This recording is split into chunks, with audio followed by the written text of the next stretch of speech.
Hello everyone, and okay, this is gonna look a little strange, but we're going into winter here in South Africa. It's a nice and chilly morning here. I know over the last couple of weeks I've been sharing some of my wildlife experiences and stories with all of you, and what I'm going to be starting is a Fireside Stories lockdown edition.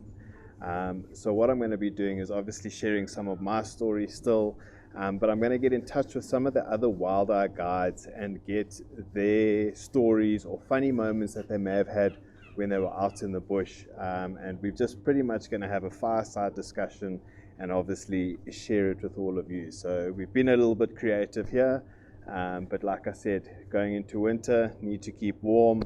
Nothing better than being in the bush and being around the fire, listening to stories and sharing memories with friends, guests, and fellow guides. So today's story is about a specific leopard that I wanted to share with all of you. I know that all my stories seem to be of animals charging me, which isn't ideal. But what I want you all to remember is that I was a full-time guide for 9 years, and obviously from all these different experiences, I learned a number of lessons. But getting back to today's story, it's about a specific leopard called the Anderson male. So he came from the northern parts of the Sabi Sands, and during my time at Londolozi, we didn't get to spend much time with him. He would come into the northern parts of Londolozi, but he was also a big, dominant male leopard, probably one of the biggest male leopards I've ever seen. So it was always special when we did go into the north and we found tracks for him. It wasn't very often that we would find him just because he would travel massive distances at night. But I wanted to tell you about the first time that I ever saw the Anderson male. I had a guest that had obviously seen him on our blog and really wanted to see him. And I explained to him, obviously, it is a bit tricky. You know, he enters the northern parts of the Londolozi, but he's not only territorial on our property, he ranges over a massive distance and has a huge territory. So over a couple of days, we spent a lot of time in the northern section of Londolozi looking for him with no success. But on one particular morning, we were pretty much doing a boundary run just to see if we could find any tracks of him entering the property. We knew that he hadn't been on our side for a while, so we thought, you know, checking the boundary roads, it gives us a good idea of what animals, not necessarily only him, but if there's any other animals that have either left our property or entered the property. And fortunate for us, we were driving the very northern section of the property close to where the Manuleti enters Londolozi, and we found tracks for a big male leopard. Now, we obviously automatically assumed that it's tracks of the Anderson male. They looked very, very fresh.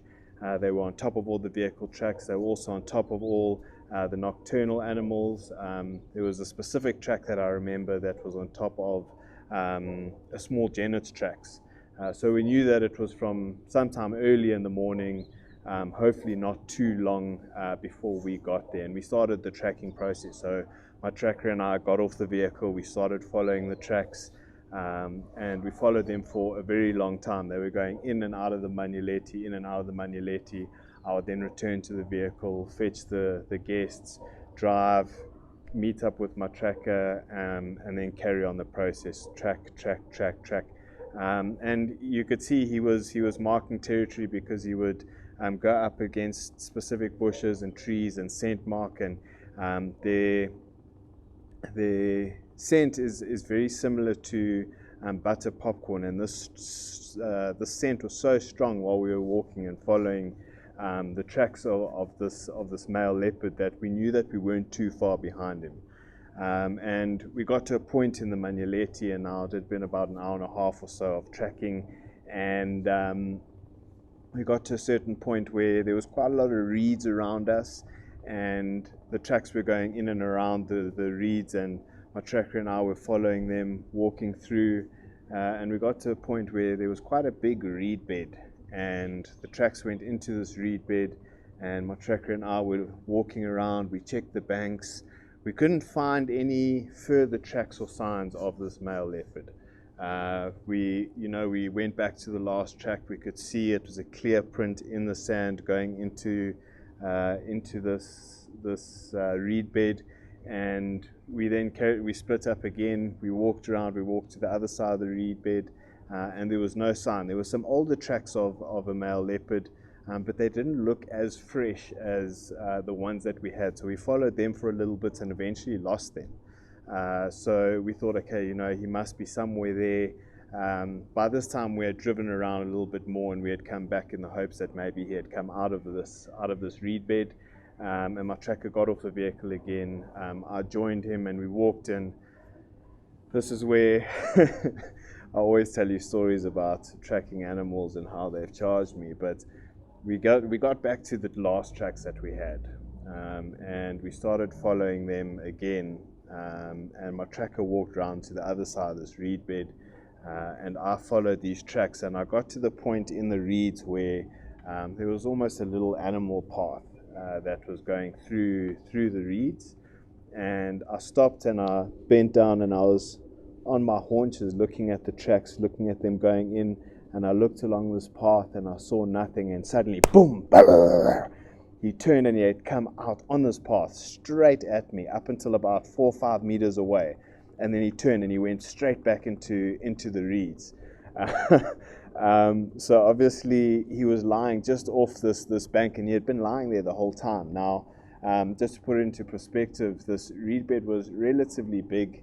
I would say it was probably maybe 30 yards wide, 30 yards long. So it was very, very dense. And now when you tracking leopards, like I've mentioned before, very shy, elusive animals.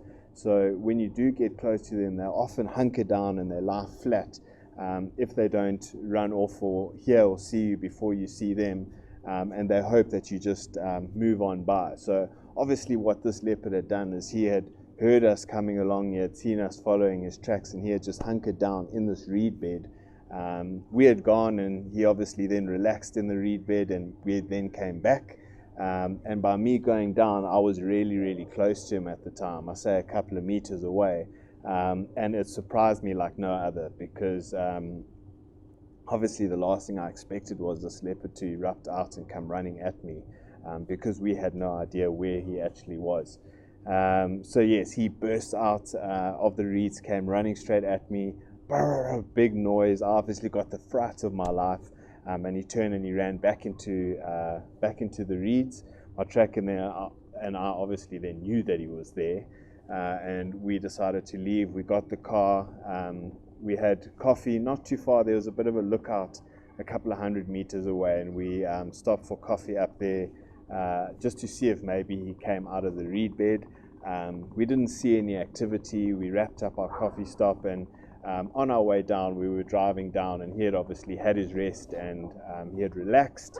And as we were approaching the reed bed, he got up and he walked out, and he started walking down this dry riverbed, the Manyeleti, carried on scent marking, and we followed him for quite a while before he then came out of the Manyeleti, and he rested on top of a termite mound.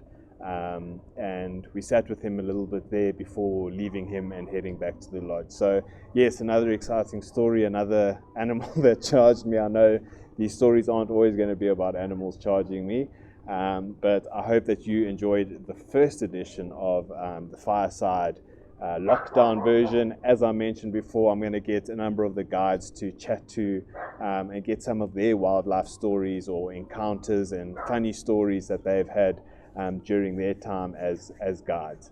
But for now, I'm going to say goodbye. Hope that you all have a great Monday, and I'll catch up with you all soon.